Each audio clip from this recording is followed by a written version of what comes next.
नमस्कार, बहुत स्वागत है आप सभी का। मैं आपके साथ अस्मिता दुबे और बुलेटिन की शुरुआत इस वक्त की बड़ी खबर के साथ। विजयपुर उपचुनाव में मिली हार के बाद रामनिवास रावत का छलका दर्द। बताते चले कि उन्होंने जनता का धन्यवाद किया है। इसके साथ ही उन्होंने कहा कि विजयपुर की जनता ने उनका साथ दिया, लेकिन बीजेपी ज्वाइन करने के बाद मिला मंत्री पद कुछ लोग पचा नहीं पाए। उन्होंने आगे कहा कि मंत्री पद मिलने के बाद कई लोगों को लगा कि रामनिवास रावत के आने के बाद उनका सब खत्म हो जाएगा।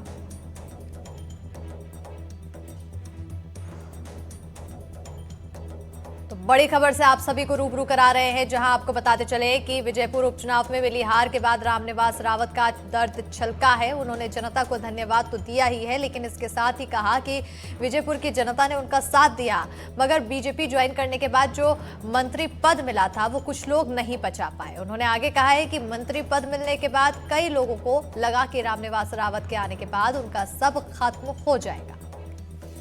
मैं पूरे विजयपुर विधानसभा क्षेत्र की जनता को अपनी ओर से बहुत बहुत धन्यवाद देता हूं। उनका प्यार और सहयोग इसलिए मुझे मिलता रहा है और मिलता रहेगा।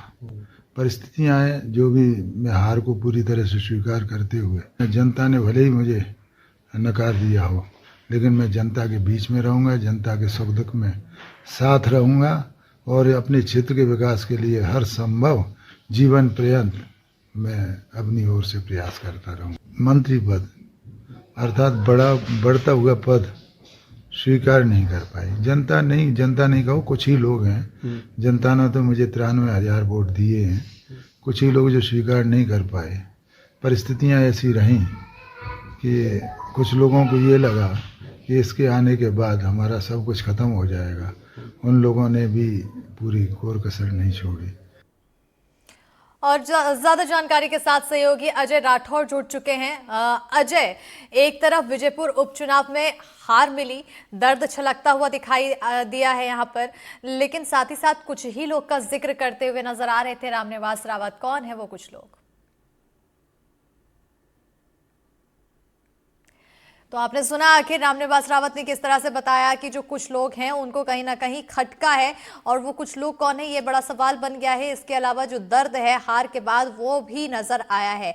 कहते हुए नजर आए हैं कि बीजेपी ज्वाइन करने के बाद जो उन्हें मंत्री पद मिला वो कहीं ना कहीं कई लोगों को पसंद नहीं आया, पचा नहीं पाए, जिसके बाद उन्होंने ये भी कहा कि मंत्री पद मिलने के बाद कई लोगों को लगा कि रामनिवास रावत के आने के बाद उनका सब खत्म हो जाएगा। तो वहीं अब इसको लेकर कहीं ना कहीं सरगर्मियां बढ़ती हुई दिखाई दे रही है। रामनिवास रावत के इस बयान के अब चर्चे हो रहे हैं। आखिर किस तरह की इनके बयान के बाद प्रतिक्रिया और आई है, ये भी एक बड़ा सवाल बनता है। सहयोगी से लगातार जुड़ने की कोशिश करेंगे, लेकिन ये बयान एक बार फिर से हम चाहेंगे कि सुना दें कि आखिर क्या कुछ कहा उन्होंने।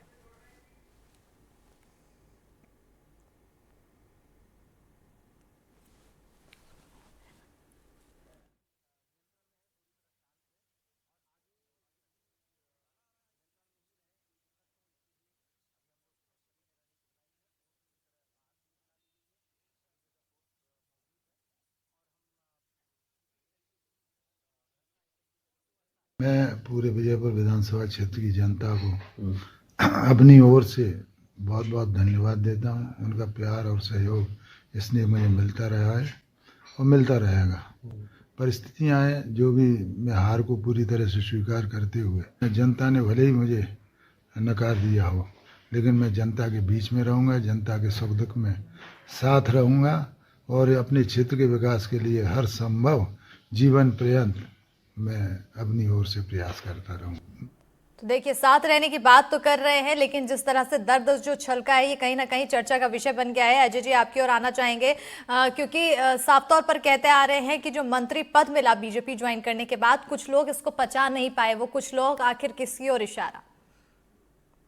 देखिए, जिस तरीके से रामनिवास ने जो कांग्रेस छोड़ के बीजेपी का दामन थामा था, उसके बाद शायद उन्हें उम्मीद थी कि उपचुनाव में बीजेपी के सहारे वो अपनी चुनावी नैया पार कर लेंगे। लेकिन जिस तरीके से कल मतगणना हुई और उसके बाद जो रिजल्ट आया वो भी चौंकाने वाला था। और इस रिजल्ट में जो बीजेपी के उम्मीदवार थे, वन मंत्री थे रामनिवास रावत, कांग्रेस से हार गए थे। और इस हार के बाद आज रामनिवास रावत जो है उनका दर्द कहीं ना कहीं छलका है।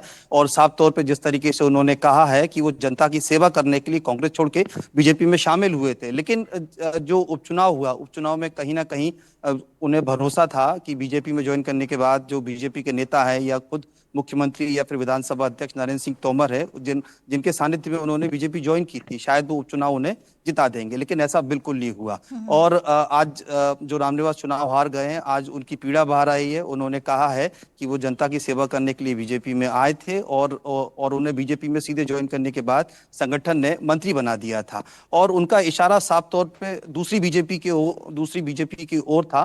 वो इशारों में कह रहे हैं कि जिस तरीके से वो चुनाव लड़े थे, उन्हें उम्मीद थी जीत जाएंगे, लेकिन जो भीतरघात की आशंका उन्हें पहले से लग रही थी। हालांकि उन्होंने मीडिया के सामने कभी इस तरीके की बात कही नहीं थी कि उन्हें आशंका है या फिर वो कहीं ना कहीं बीजेपी के अपने ही लोगों का शिकार चुनाव में हो जाएंगे, ऐसा नहीं हुआ। लेकिन जब चुनाव हार गए हैं तो वो साफ तौर पर यही कह रहे हैं कि बीजेपी के जो लोग हैं उन्हें उनका मंत्री पद नहीं पचाता, और उनका कद जिस तरीके से बीजेपी में बढ़ रहा था, यानी कि श्योपुर में बढ़ रहा था, तो कहीं ना कहीं श्योपुर के लोगों को लग रहा था कि अगर रामनिवास रावत जीत जाते हैं तो उनकी जो राजनीति है वो कहीं फीकी पड़ जाएगी। बिल्कुल, कहीं ना कहीं जो उम्मीद थी उनकी उम्मीद के मुताबिक यहाँ पर नतीजे नहीं आए, जिससे कहीं ना कहीं उनका जो दर्द है वो छलकता हुआ दिखाई दिया। बहरहाल बहुत शुक्रिया अजय तमाम जानकारी देने के लिए।